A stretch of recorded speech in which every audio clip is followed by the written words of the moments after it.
Good morning. Captain Matt Edwards, retired, here with another short video. I took the summer off, sort of, and I'm trying to get back into it slowly, advocating for veterans. I don't want to be totally at it like I was before.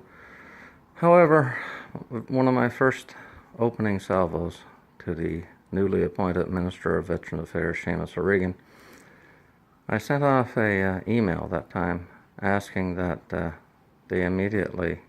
he issue a directive to the Veterans Affairs bureaucrats that they should not reinvent the wheel for a disabled reservist by making them prove they were injured in service. That's because in the policy, CISA Policy 901-102, Division 3, Section 41A3, they state that we can't get it unless we were hurt on duty.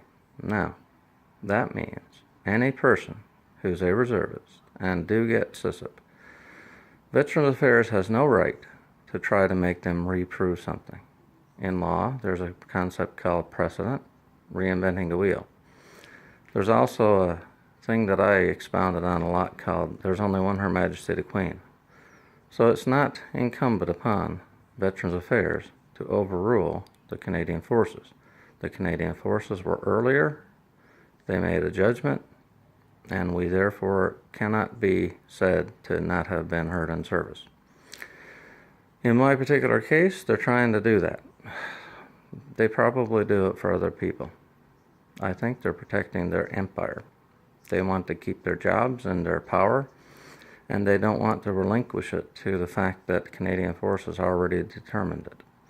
In fact, the Canadian Forces, or the Veterans Affairs Ombudsman, I'm not sure which one, recently released a report stating exactly what I'm saying.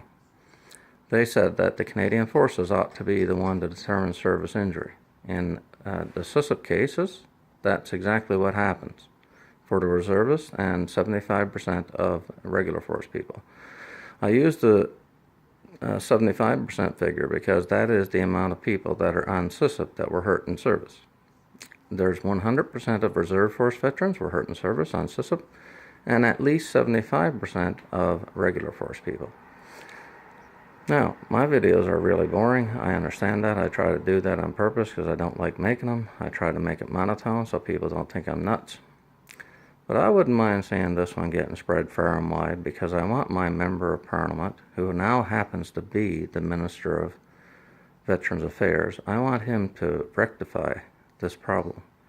He will be doing the nation a service because he will be saving money for the taxpayer. He would also make us feel like we are being listened to and we are being treated fairly.